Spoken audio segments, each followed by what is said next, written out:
बिस्मिल्लाहिर्रहमानिर्रहीम। Hello everyone, this is Arshad Tahiri. आप सबको मेरी तरफ से एक प्यार भरा सलाम।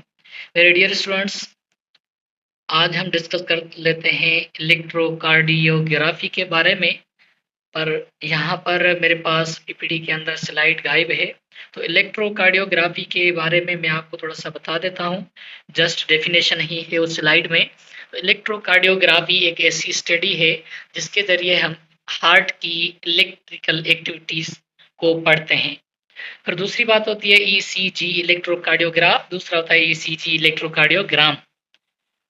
जो इंस्ट्रूमेंट या जिस डिवाइस से हम इलेक्ट्रिकल एक्टिविटीज ऑफ हार्ट को मेजर करें, डिटेक्ट करें, उस मशीन या इंस्ट्रूमेंट को इलेक्ट्रोकार्डियोग्राफ कहा जाता है। दूसरा होता है टर्म इलेक्ट्रोकार्डियोग्राम। वो इलेक्ट्रोकार्डियोग्राम दरअसल graphical representation of electrical activities हैं जो कि हार्ट से इम्पल्स जनरेट होते हैं। ठीक है। अब उसके बाद है electrocardiographic grid. Electrocardiographic grid is the paper that is used for recording ECG and also called as ECG paper. तो ECG machine amplifies the electrical signals produced from the heart and records these signals on a moving ECG paper. जैसे ही electrical activities, electrical impulse heart से ऐसे node generate करता है, तो वही synchronised activity of electrical activity वो record होता है ईसीजी पेपर पर बाय ईसीजी मशीन, जो कि ग्राफ कहलाता है। उसके बाद इलेक्ट्रोकार्डियोग्राफिक ग्रिड दरअसल मार्किंग्स को रिप्रेजेंट करता है ईसीजी पेपर पर। ईसीजी पेपर पर हम मार्किंग्स देते हैं, इलेक्ट्रोकार्डियोग्राफिक ग्रिड बनाते हैं। ईसीजी पेपर के पास हॉरिजॉन्टल और वर्टिकल लाइंस होते हैं, रेगुलर इंटरवल्स ऑफ 1 मिलीमीटर। अब बेटा याद रखें, इस ईसीजी पेपर पर एक लार्ज स्क्वायर आएगा और एक लार्ज स्क्वायर के अंदर 5 स्मॉलर स्क्वायर्स आएंगे, पर हॉरिजॉन्टली भी होंगे तो वर्टिकली भी होंगे। हॉरिजॉन्टल पर होगा एक्स एक्सिस, वर्टिकली होगा वाई एक्सिस। आगे पेपर है, मैं आपको दिखाता हूँ। हॉरिजॉन्टल लाइन पर हम टाइम ड्यूरेशन को रिप्रेजेंट करते हैं कि कितने टाइम के अंदर हार्ट कितना बीट्स दिखाता है, और कितना दिखाता है ये उसका एम्पलीट्यूड कहलाएगा, जिसको हम मिली वोल्ट्स के जरिए मेजर करते हैं। तो ईसीजी पेपर के अंदर हॉरिजॉन्टल जो स्मॉलर स्क्वायर्स होंगे, ईच स्मॉलर स्क्वायर या रेगुलर इंटरवल 1 मिलीमीटर को मेजर करेगा, और ईच वर्टिकल स्मॉलर स्क्वायर भी 1 मिलीमीटर मेजर करेगा। और ये 1 मिलीमीटर तो डिस्टेंस या डिस्प्लेसमेंट का यूनिट है, और हमें तो टाइम और मिली वोल्ट एम्पलीट्यूड मेजर करना होता है। अब देखें, हम रिलेटिव मेजरमेंट करते हैं।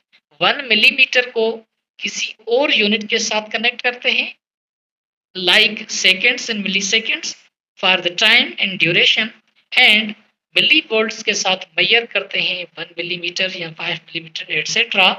ड्यूरेशन के अलावा हम एम्पलीट्यूड के साथ मेजर करते हैं। ठीक है। अब ड्यूरेशन की बात करते हैं। हॉरिजॉन्टली या एक्स एक्सिस पर टाइम ड्यूरेशन को दिखाते हैं ईसीजी पेपर पर।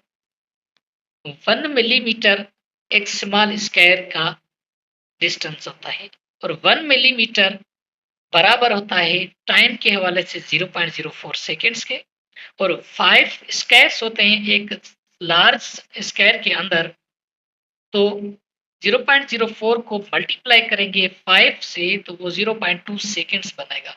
यानी कि हम बोल सकते हैं एक लार्ज स्क्वायर के अंदर जैसे 5 स्मॉलर स्क्वायर्स होंगे, तो वो एक लार्ज स्क्वायर कितना टाइम बताएगा? 0.20 सेकेंड।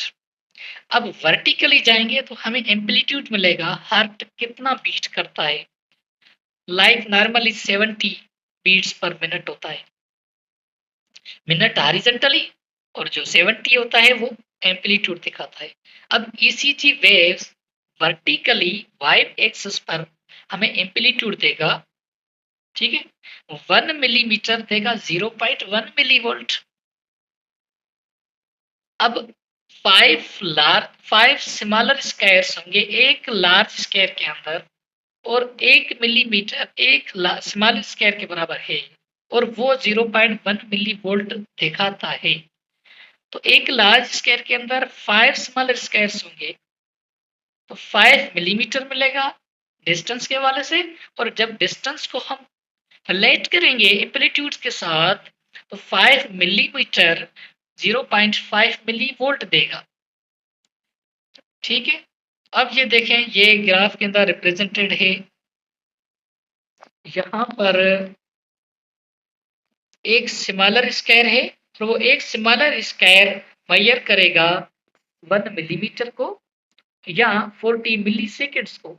तो 40 मिली सेकेंड्स को 1000 से डिवाइड करेंगे, वो हो जाएगा 0.04, यानी कि 1 मिलीमीटर मेजर करेगा आइदर 40 मिली सेकेंड्स और 0.04 सेकेंड्स को, क्योंकि स्टैंडर्ड यूनिट हमारे पास टाइम का सेकेंड होता है, मिली सेकेंड नहीं होता। पर यही स्मॉलर स्क्वायर वर्टिकली हमें 0.1 मिली वोल्ट एम्पलीट्यूड देगा। अब इसको आप लार्जर स्क्वायर के साथ कनेक्ट करेंगे, 5 है तो 0.1 को मल्टीप्लाई करेंगे 5 के साथ, तो 0.5 मिली वोल्ट मेजर करेगा और 0.2 सेकेंड्स आपको टाइम देगा। तो ये है ईसीजी पेपर। अब हम ईसीजी पेपर को डिस्कस किया है हमने, कल हम डिस्कस करेंगे ईसीजी लीड्स को। तब तक के लिए अल्लाह हाफिज, थैंक यू।